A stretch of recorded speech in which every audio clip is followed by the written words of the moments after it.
everybody, it's Vegan Family Journey and we're here with our Savory Saturday video. So today we're going to make a Puerto Rican dish that is actually naturally vegan friendly. It's called Habichuelas Guisadas, which is stewed beans. There you go. So we're going to go ahead and get started. It's not really very expensive. Excuse me. It uses a couple of ingredients that you might consider specialty items, but they're not super expensive. You're going to need 1 tablespoon of oil, 2 tablespoons of sofrito. If you don't know what sofrito is, a lot of Puerto Ricans make it themselves. It's very cheap to make, and then they freeze it to use when they need in recipes. Or you can go and buy it. This is the Goya brand. I got this at Walmart, and it's less than $2. And all sofrito it's a tomato cooking base. It's green peppers, onions, culantro, garlic, and olive oil. You can use this in rice, you can use it in beans, in soups, in chilies, in stews, whatever. It's just a really flavorful soup flavor base, I guess. You're going to need 8 ounces of tomato sauce, 2 15-ounce cans of beans that have been rinsed and drained and rinsed. And these are the ones that I use, the Goya pink beans, Habichuelas Rosadas. And these are under $1 a can. You are going to need 1.5 cups of water, 1 pack of sazon. So it's the sazon con culantro y achiote, which is coriander and annatto, and it looks like this. This is also, I picked it up at Walmart. It was like $1.12, $1.18, and this is also something, seasoning pack that Puerto Ricans and I think even Cubans, that they use in their soups and stews and things like that. It makes a great flavor base. You're going to need 1 teaspoon of adobo seasoning. This is adobo, also by Goya. No, this is not sponsored by Goya, but if Goya wants to sponsor it, hit me up. Anyway, this is adobo. It's all-purpose seasoning. This is the larger bottle. It was $2.53 at Walmart. I was trying to get the smaller bottle for under $2, but they didn't have it. They do have it in different flavors. This is the original with pepper. So it is salt, granulated garlic, tricalcium phosphate to prevent caking, oregano, black pepper, and turmeric. They have another one that is without pepper. They have another one that is with cumin, and they have another one that is lemon pepper flavored. So they have all different kinds. So you're going to need some of that. You're going to need a 1/2 teaspoon of garlic powder, a 1/4 teaspoon of dried oregano, some black pepper to taste, ground black pepper, some manzanilla olives or the green olives that are stuffed with pimento. And you're going to need about 1/2 pound of potatoes that you have peeled and chunked in kind of big pieces. Not too big, but anyway. So let's go ahead and get started. What we're going to do is we're going to turn our pot on, and we're going to, if I can find my tablespoon, a pink tablespoon. It's a 1/2 tablespoon is what I'm looking for. Give me 1 second. All right, got my spoon. So we're going to warm up 1 tablespoon of oil. This is a 1/2. I'm going to use 2 of these. All right, so we've got 1 tablespoon of oil. My off-camera helper is going to take that to the sink for me. And to that, we are going to add our 2 tablespoons of sofrito. And what you're going to do is you're going to kind of heat up, maybe you could even consider it fry, the sofrito in the oil. Turn that up a little bit. Just kind of mix it. And what that does is it just marries the flavors and it kind of gets them really deep. Does that make sense to you? You know, deep flavors when you cook in layers. And it's almost like you're browning your sofrito. At least that's the way I look at it. So you give that a minute. Ta-da! Everything within arm's reach. I don't know if that's good or bad. Got a little bit of oil in my hand, so I just wanted to wipe that off. Okay.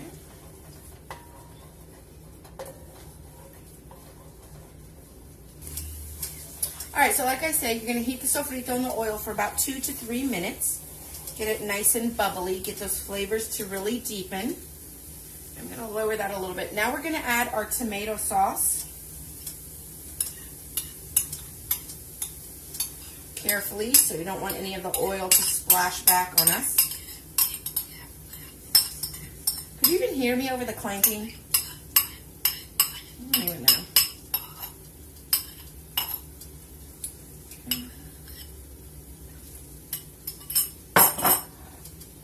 To that, we're going to add our 2 cans of beans that I have already drained and rinsed.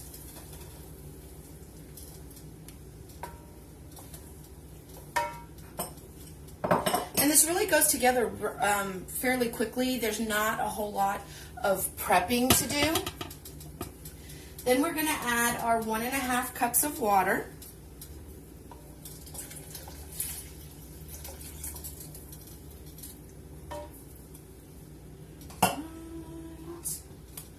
Without spilling. We're going to add our packet of sazon.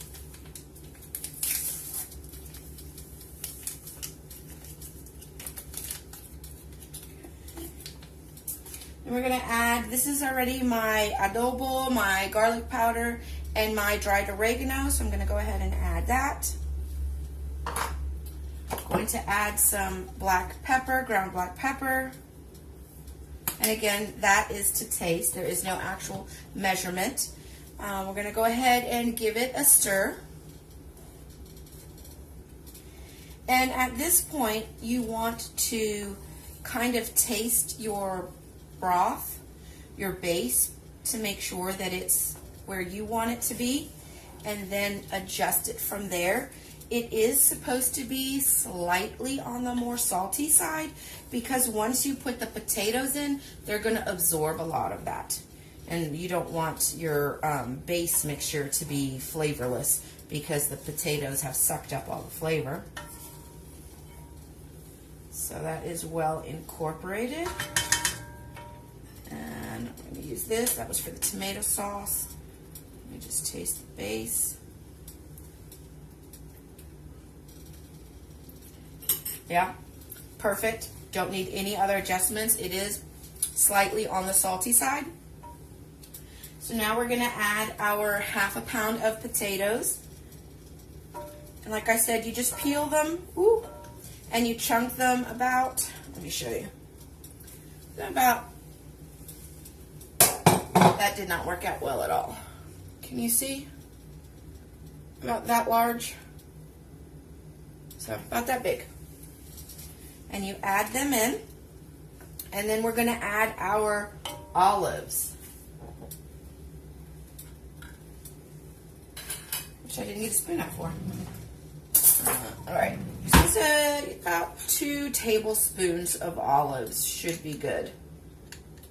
So 1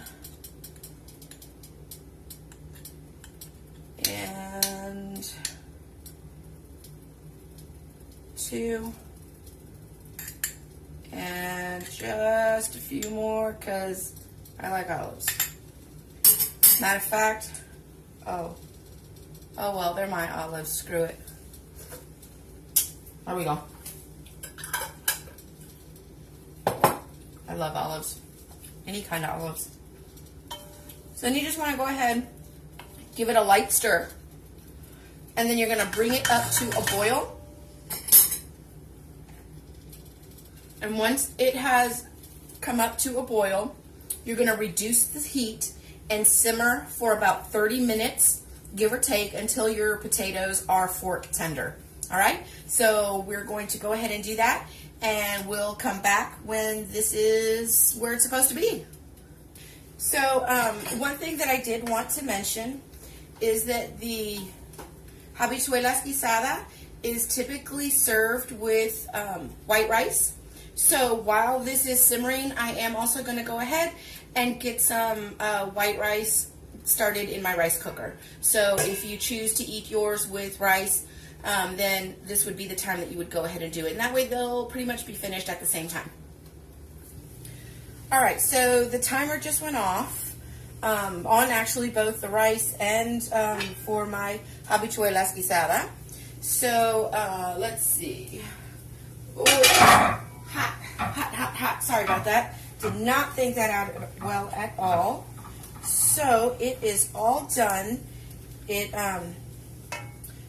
timed perfectly. The rice got finished at the same time as the Habichuelas Guisada. So now I'm going to go ahead and plate them. You have a choice when you plate them. You can either put the Habichuelas Guisada on top of your rice or kind of next to it. I'm going to do it that way because I'm going to try to make it look pretty. So fingers crossed and let's see what happens. All right, so now we've gone ahead and we've plated our Habichuelas Guisada with our rice. That's what it looks like. Can you see? Ooh. Oh, I almost tipped it. Anyway, so now we're going to go ahead and give the taste test for the kids. I have previously made this when my daughter was much younger, but I don't think I've made it since my son was born. So this will be new for their taste buds. And let's see, Catherine, Jonathan, you guys want to come taste? Yes. He's so hungry. He's so hungry. Are you? Good. Okay, so you want to eat it with a spoon? Yeah, is that okay? Okay, so Catherine. Yes. And you eat like rice with the... Oh, I can't mix it? Well, you don't like really mix it. Come on into the camera. Let's see if this was a keeper or a fail. Yeah, it is kind of hot. Wait, so just kind of maybe taste it. What are you getting? A hot pad. Oh, okay. Taste maybe the Habichuela Guisada without anything, and then taste it with some rice. And tell me what you think.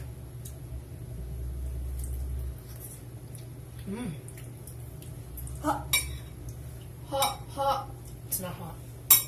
You're just It's hot. It's freshly out of the pot. You can't eat a whole potato by itself. It's hot. You have to cut a little piece off and blow it. Okay. Oh. What do It's you really think? good. Really good? Mm-hmm. And try it with some rice. What do you think? For my very first green olive with a pimento. Oh my god, those are good. Yeah. Came out really good. The potatoes are soft. Just eat a little bit. With your rice. I'm not an olive person, but it's really good with the olive. Yeah. Mm-hmm. So, it's a thumbs up or a thumbs down? A thumbs up. Thumbs up. All right, so you heard it here from the kids. They like the Habichuelas Guisada. I usually say, you know, there are so many countries and cultures out there whose their authentic foods are already naturally vegan friendly. So don't be afraid to step outside of your comfort zone and give new things a try. Puerto Rican Habichuelas Guisadas. Super easy, inexpensive, hearty meal, vegan friendly. Give it a try. Let us know what you think. If you make it or you've made it before, leave some comments for us down below. If you have not yet already subscribed, please subscribe. If you want to continue to see videos like this, if you are a current subscriber, thank you so much for subscribing and continuing to watch our videos. Don't forget to hit the bell, ding, to get notifications of every time we upload a new video. Thanks so much for watching. We hope you enjoyed. Bye.